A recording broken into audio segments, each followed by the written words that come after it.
Hey y'all, I'm Anissa Khalifa. You're listening to The Broadside, where we tell stories from our home at the crossroads of the South. This week, we visit Gastonia, North Carolina, to tell the tale of a Jewish man who became the world's largest manufacturer of Christmas ornaments. This episode comes to us from Jeremy Markovich. Jeremy is the creator of a newsletter and podcast called the North Carolina Rabbit Hole, where he explores the strange and quirky corners of his home state. You can find all of his incredible work at ncrabbithole.com. The story you're about to hear originally aired on a podcast called Away Message that came out in 2018. It's based on an interview with Marshall Rauch, a trailblazing Southerner who turned 101 years old this year. It's one of Jeremy's favorite things, it's one of our favorite things, and this holiday season, we hope it will become one of yours as well. From North Carolina Rabbit Hole, this is Deck Your Halls with Rauch Balls.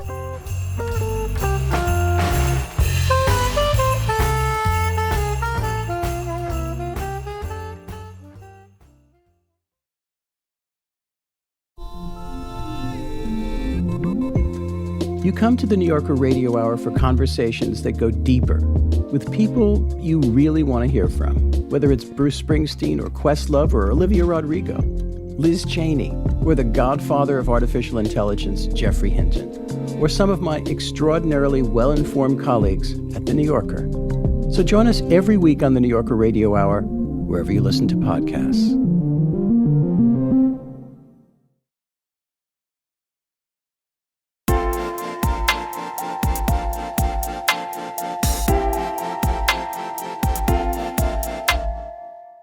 I moved to North Carolina more than a decade ago, and my first Christmas here, I was getting out some old ornaments out of the box.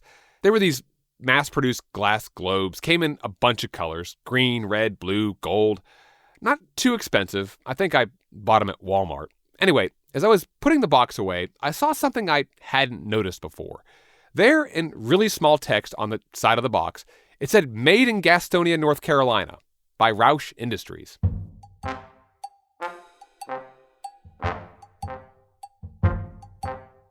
Now, up until that moment, I had not cared at all about where my Christmas ornaments came from. And to be honest, Gastonia was not on my list of places where they could possibly come from. And so my reaction was, cool. Then Christmas came and went, and I kept forgetting about this piece of trivia, which is kind of nice, like a new Christmas tradition for me. Every December, I would get out the decorations, look at that box, and then have the exact same revelation. Ornaments, Gastonia, how about that?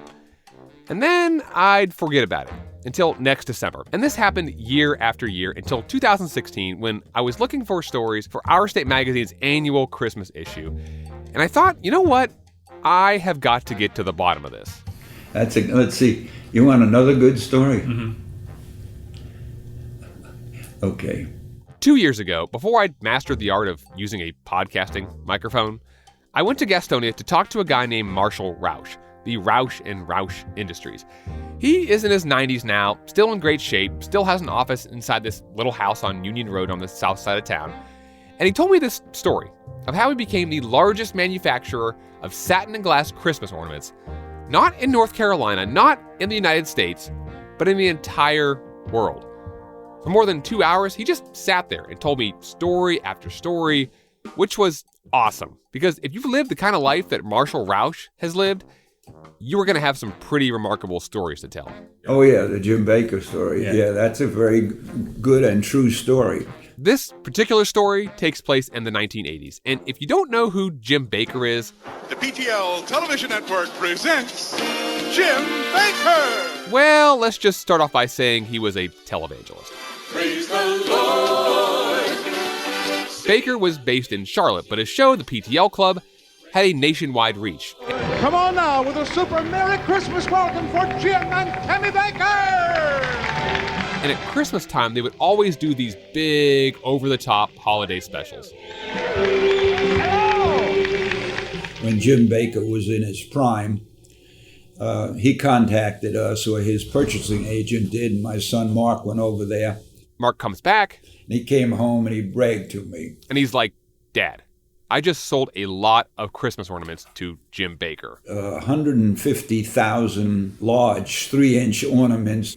Let's say the price was $1.50, somewhere around there. It was a fair price, but, big order. Oh, he was proud of himself, and I don't blame him. But 2 weeks later, Marshall's opinion on that deal changes. I used to watch Jim Baker at night. I just enjoyed watching him.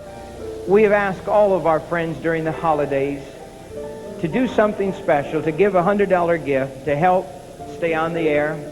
And one night, Baker is on TV asking his viewers to send him money for a new reason. And he took out the ornament, and he told everybody what a beautiful ornament was, and it's got a picture of the church. I can't remember the name of it. It was a wonderful keepsake, and he felt everybody should buy one. And he said, send you a $25 in for the ornament.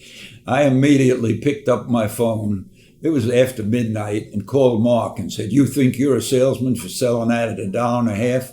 Jim Baker's selling it for $25. Jingle bells, jingle bells, jingle all the way. Merry Christmas! Merry Christmas, everyone. We love you. So you might already know this, but Jim Baker's empire collapsed pretty spectacularly. He had a scandalous affair and later went to prison for financial fraud. A lot of that money that his viewers were sending to PTL was actually getting funneled directly to him. And Rauch sees this whole thing as sort of a teachable moment, as the opposite of the way you should live your life. You just keep your reputation right and do things right. Things will come to you that will surprise you. In fact, he has this little book of religious devotionals that he likes to read every day. And as I'm sitting there on the other side of his desk, he gets an extra copy out. Me write what I want to write, and I'm not trying to get rid of you. Writes my name on the inside of the front cover. Jerrimy. Jeremy. And he gives me the book, which is about a practice called Musar. Musar teaches not how to pray and go to a temple or church, but how to live your life. Basically, it's an ethical way of interpreting the teachings of the Torah. That's what I believe in.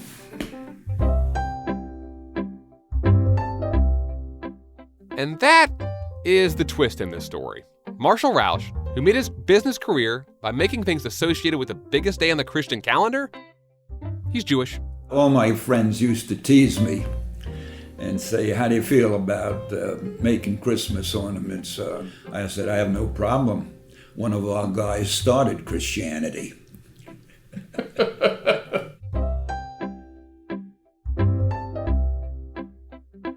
I mean, that's funny, right? Marshall Rauch thinks it's funny. He's been telling some version of that joke for more than 50 years. But seriously, if you are wondering exactly how a Jewish man became the king of the Christmas ornament industry, we have an incredible story for you. It's the story of a little luck and a lot of faith. Because Marshall Rauch didn't just make a lot of ornaments, he also made North Carolina a lot better for people of all religions.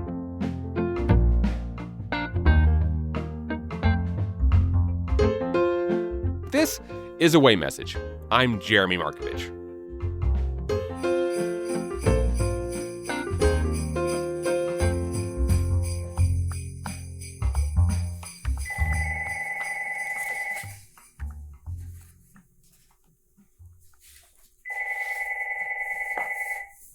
When you talk to Marshall Rauch, you end up getting pretty good at ignoring the sound of a ringing phone. It's got to be one of my kids, because they know both numbers. No, it's not. It's some salesman I never heard of. It must have buzzed or rang or gone to voicemail like a dozen times. But a long time ago, long before Rauch could screen his calls with an answering machine, he picked up the phone one day, and it turned out to be the call that would change his life. The fella says, Marshall, how are you? This is Bill. I said, fine, Bill. He said, how you doing? I'm fine. How you doing? How's your family? How's your family? All the niceties. And then he said, I understand you can wind a ball. This was the 1950s, and Rauch was the owner of a textile mill in Gastonia that made things like kite string and crochet thread, which were then wound into balls. Now, the guy on the phone was asking, can you do something a lot more delicate? Can you take satin and wind it all the way around a really thin papier-mâché ball? And Rauch is thinking to himself, maybe? But he tells the guy on the phone, definitely. And he said, okay, I'm going to send you a sample. If you can make this ball for me, we're going to do a lot of business. I said, wait a minute. Wait, Bill, you got me at a disadvantage. Which Bill is this? He says, we never met. My name is Bill Spiegel, Chicago. Spiegel ran the Spiegel catalog, which was like an old school analog version of Amazon. Getting product in there was a very big deal. So Rauch gets the sample from Spiegel. He takes it to his plant manager, a guy named Wade Fowler, and he says, hey, can we replicate this over and over again? And he looked at it and said, someone else made it, I can make it. But for the next month, he and Rauch struggle to figure out a way to mass produce a Christmas ornament that is wrapped in satin string. And then one day, Fowler comes to Rauch and tells him, he said, I just came back from lunch and I took a nap. I think I figured out how to make that ball that he wants. They tell Spiegel, and he's like, okay, I will buy 3.5 million of these things. They sold like crazy. That was when the aluminum Christmas tree came out, and it looked beautiful with a color wheel and the satin ornaments. And in just a few short months, Rauch has doubled his profits. By December, we knew what we had, and we patented the item. Not long after that, Rauch decides to go all in on Christmas. From Santa Claus suits, garland, icicles, Christmas snow, all kinds of ornaments, fancy ornaments. His products are being sold in every major store in the country. One factory turns into 8 factories, all making ornaments and Christmas stuff nonstop. We put out approximately 1 million ornaments a day. The terrible thing is, on glass, we broke about 4%. So that's staggering if we broke 40,000 a day. And they're making all sorts of ornaments. Satin-covered plastic balls, glass globes, even celebrity ornaments. When Elvis Presley died, I realized that would make a heck of a Christmas ornament.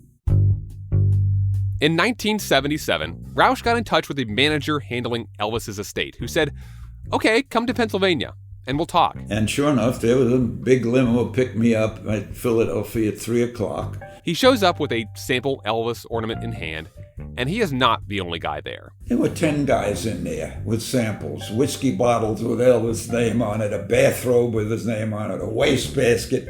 I was in line, you know. Hours later, he gets in, and he's face-to-face with this big burly man, appropriately named Bear Geisler, Elvis's merchandising guy. He said, you know, you look like our kind of guy.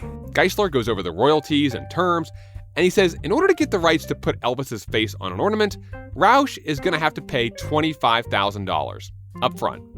Rauch says, no, I can only do $10,000. I said, no deal. He calls his secretary in. He says, pay Rauch for his troubles. He's not our kind of guy. So Rauch turns around. He starts to storm out. He says, Rauch, come on back here. You got what it takes. He said, we'll take your deal. That deal worked. The Elvis ornaments were a hit, but not everything was a success. Like, for instance, Rauch's line of Hanukkah ornaments. It didn't sell worth a damn, but we tried. Rauch laughed that one off. In fact, it's his sense of humor that's really endeared him to a lot of people. For one thing, he used to put mats at the front door of his Christmas ornament factory with the word Shalom on them. Also, Rauch calls his ornaments balls, which, you know, lends itself to all sorts of teenage jokes. We had a shirt one time, and it said, deck Christmas, you know, mistletoe, deck your halls with Rauch balls. At its peak, Rauch employed about 1,300 people. And Rauch Industries is actually still around today, but it's much, much smaller. It only imports and designs ornaments now. The factories have all shut down. Rauch himself is no longer involved. He sold the company as most of the production was moving overseas. You're looking at a guy who's very fortunate. I won't say blessed. That's not in my league. but very, very fortunate. And really, it would just be easy to end the story here, right? But there's this other side of Marshall Rauch, which is maybe the greater, more important part of his life. Because Rauch did a lot more than just make Christmas ornaments. He became one of North Carolina's most powerful men. And he used that power to make North Carolina a more tolerant place for people of all faiths. How important has your faith been in your life? Faith? Yeah. It's everything to me.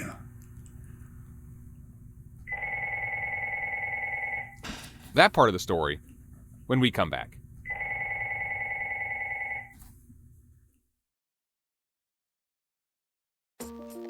Have you ever had the urge to sneak behind the cordoned off areas of a museum? Or roam the halls after closing time? The Smithsonian's flagship podcast, Side Door, will sneak you behind the scenes of the world's largest museum and research complex. Come learn about the ghosts that supposedly walk the museum halls after dark, how a train robbery gave rise to criminal forensics, why leeches are actually the coolest thing ever, and how to get away with murder in the Arctic. Maybe. You'll discover stories of history, science, art, and culture you won't find in a display case. You can listen to Side Door wherever you get your podcasts, or find us online at si.edu/sidedoor.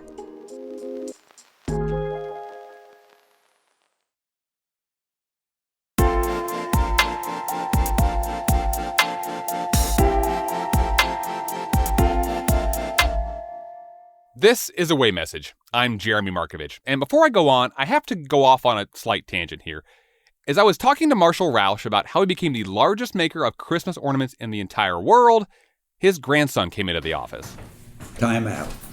Julian, this is Jeremy. Hey, how are you doing? He knows about you. Yeah. I know about Julian because of his role in one of the most famous college football games of all time. Julian Rauch. Back in 2007, Julian made the field goal that put Appalachian State ahead of Michigan 34-32 with just 30 seconds to go. And it is good. Now that ended up being the kick that won the game for the Mountaineers, because when Michigan tried to kick a game-winning field goal as time expired, and the kick is blocked. Appalachian State has stunned the college football world, one of the greatest upsets in sports history. Sports actually brought the Rauch family to North Carolina. Marshall Rauch was born on Long Island in 1923, but he came here to play basketball for Eddie Cameron at Duke University. But Rauch never graduated. Instead, he left early to serve in the military, and when he got out, he had a job waiting for him at a textile factory in Gastonia, owned by his wife's family. He later became the owner, but before he started making ornaments, Rauch wanted to improve recreational facilities all across the city. In order to do that, he ran for city council. I was 29 years old. New York. Jewish.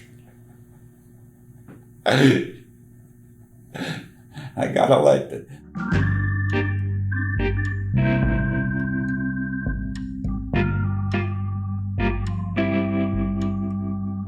He went on to serve 3 terms, and along the way, he helped desegregate Gastonia's public facilities like swimming pools and restaurants and hotels. And then, in the 1960s, came an opportunity to run for state senate. 3 lawyers were running. I have a low regard for lawyers. Most lawyers. Rauch beats the 3 lawyers. And in 1967, he became the first Jewish state senator in North Carolina history. I've been first Jew a lot of places. For instance, Rauch was the first Jewish president of Gastonia's YMCA. That is short for Young Men's Christian Association, if you didn't know. Anyway, that position at the Y led to a paradox of sorts one year. But I got the YMCA award, and I also got the King Solomon Award from the temple. So I got first Jew of the year, first Christian of the year in the same year. For the most part, Rauch says his religion did not hold him back from what he wanted to do. But sometimes there were problems. At first, he wasn't allowed to join certain civic clubs in Gastonia. Another time, he ran into issues when he tried to buy some property on a nice side of town, and the sellers kept giving him the runaround. And when I went to see them, I knew they were not going to sell me. I knew it. Finally, he confronts one of the men. He said, Marshal, we don't sell to Greeks or Jews. I don't know what one had to do with the other. Rauch didn't give up. For one thing, he spent the rest of his life making that man, let's just say, really confused and uncomfortable. If I'd see him at the country club one day, Graydon, I'm so glad to see you, buddy. Take care of yourself. I see him the next time. You can't see this, but he's making a mean, scowling face here. That's the way I treat him. He didn't know what I was going to do, and I know it disturbed him. And Rauch ended up getting the property because a friend bought it on his behalf and then sold it to him. In Gastonia, Rauch says generosity always outweighed bigotry. So for every stupid person I met in my life, I've met 100 good ones. Doesn't bother me. Yeah. Doesn't bother me at all. But those incidents led Marshal Rauch to take a strong position in the North Carolina Senate when it came to religion. For example, as the state rewrote its tax laws concerning alcohol, Rauch saw an opening. I said, I'm going to put this one little amendment, this little old amendment in this chapter. That amendment prevented private clubs from getting liquor licenses if they discriminated on the basis of religion. There were no Jews in any country club in North Carolina until that time. Now, they're in all of them.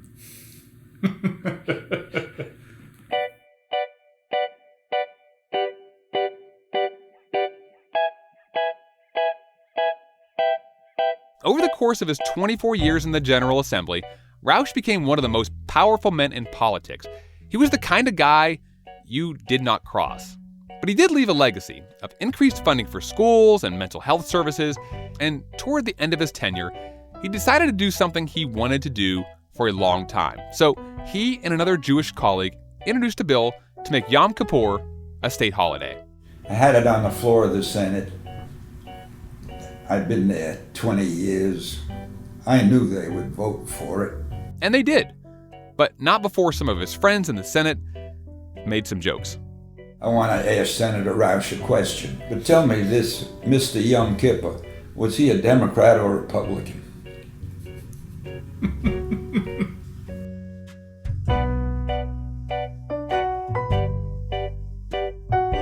Rauch left the Senate in 1990, and 5 years after that, he sold Rauch Industries for $51 million.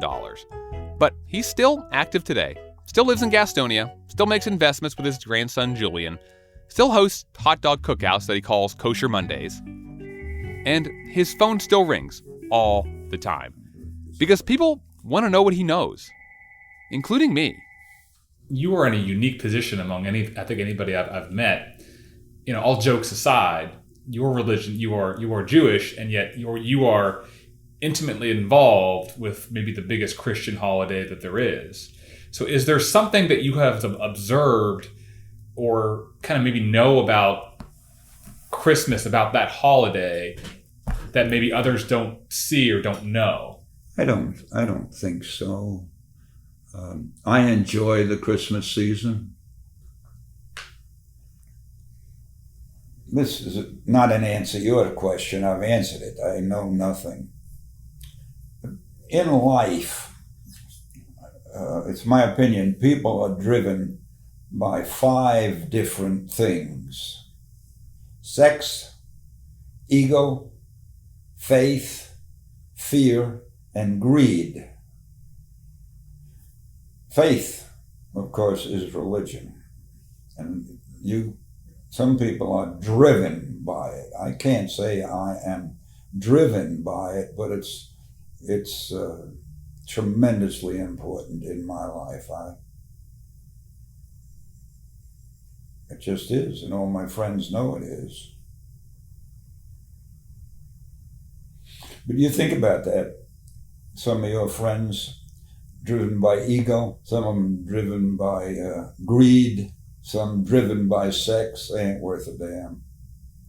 But it leads down to faith and fear. And if you fear God, and you should, and you have faith, that's where it's all about. Realize every morning you wake up is a blessing. It's up to you to make the day a blessing for someone else. That's religion.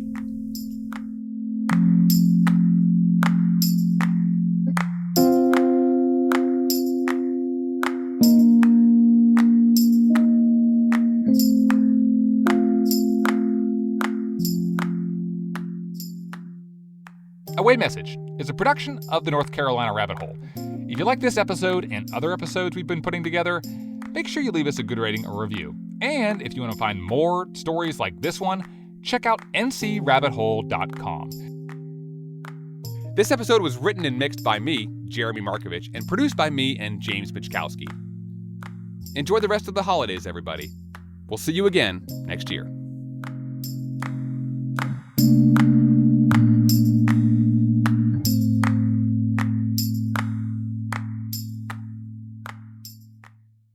We could all use a little help navigating the news these days. The Consider This podcast wants to give you a hand. 6 days a week, we'll help you make sense of the day's biggest news story and what it means for you in less than 15 minutes. Listen now to the Consider This podcast from NPR.